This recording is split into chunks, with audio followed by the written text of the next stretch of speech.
بسم اللہ الرحمن الرحیم۔ شروع اللہ کے نام سے جو بڑا مہربان نہایت رحم کرنے والا ہے۔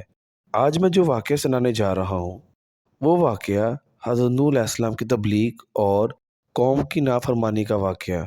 حضرت نوح علیہ السلام کو اللہ تعالیٰ نے 950 سال کی عمر میں نبی بنا کر بھیجا۔ وہ اپنی قوم کو توحید کی دعوت دیتے رہے، مگر زیادہ تر لوگوں نے ان کی بات ماننے سے انکار کر دیا۔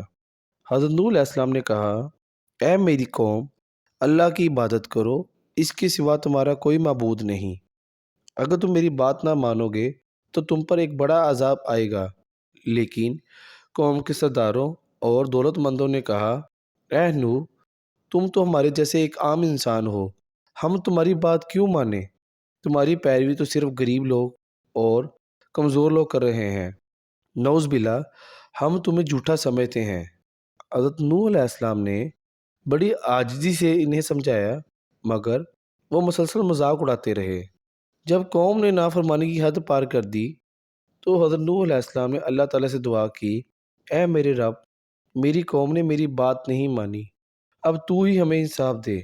اللہ تعالیٰ نے حکم دیا، اے نوح، تم ایک بڑی کشتی بناؤ، اور جب ہمارا عذاب آئے گا تو تم اپنے اہل و عیال اور ایمان لانے والوں کو کشتی میں سوار کر لینا۔ حضرت نوح علیہ السلام نے اللہ کے حکم کے مطابق ایک بڑی کشتی بنانی شروع کر دی۔ ان کی قوم کے لوگ ان پر ہنستے اور مذاق اڑاتے رہے۔ نعوذ باللہ، یہ نوح پاگل ہو گیا ہے، زمین پر کشتی بنا رہا ہے جہاں پانی ہی نہیں ہے۔ لیکن حضرت نوح علیہ السلام اللہ پر بھروسہ کر کے کام کرتے رہے۔ جب کشتی مکمل ہو گئی تو اللہ تعالیٰ نے فرمایا، جب تم دیکھو گے کہ زمین سے پانی ابل رہا ہے تو جان لو کہ وقت آ چکا ہے، تب تم کشتی میں ہر جاندار کا ایک جوڑا اور اپنے ایمان والے ساتھیوں کو سوار کر لو۔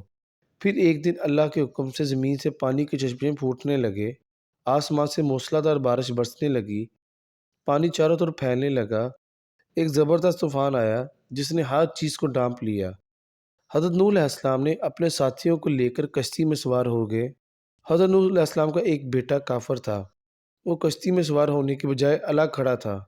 حضرت نوح علیہ السلام نے کہا، اے میرے بیٹے، کشتی میں آ جاؤ اور نجات حاصل کرو، کافروں کے ساتھ مت رہو۔ مگر ان کے بیٹے نے غرور سے کہا، میں کسی اونچی پہاڑ پر چڑھ جاؤں گا، وہ مجھے بچا لے گا۔ حضرت نوح علیہ السلام نے فرمایا، آج کوئی چیز اللہ کے عذاب سے نہیں بچا سکتی سوائے اللہ کی رحمت کے۔ لیکن اتنے میں ایک بڑی موج آئی، ان کے بیٹے کو بہا لے گئی، وہ غرق ہو گیا۔ چند دن بعد اللہ تعالیٰ نے حکم دیا، اے زمین، اپنا پانی جذب کر لو، اے آسمان، بارش روک دو۔ پانی کم ہونے لگا اور کشتی جودی پہاڑ پر جا کر رک گئی۔ اللہ تعالیٰ نے فرمایا، اے نوح، اب تم کشتی سے اترو، تم پر اور تمہارے ساتھیوں پر ہماری برکتیں ہیں۔ جو لوگ ایمان لائے تھے وہ بچ گئے، جبکہ نافرمان تباہ ہو گئے۔ اس واقعے سے ہمیں یہ سبق حاصل ہوتا ہے، اللہ کے حکام کی پیروی کرنے والوں کی نجات یقینی ہے۔ اللہ پر ایمان اور صبر کا بدلہ ہمیشہ اچھا ملتا ہے۔ غرور اور نافرمانی انسان کو تباہ کر دیتی ہے۔ یہ واقعہ ہمیں اللہ پر بھروسہ، اس کے حکام کی پیروی کرنے کا درس دیتا ہے۔ یہ واقعہ اپنے اختتام کو پہنچا۔ اللہ حافظ۔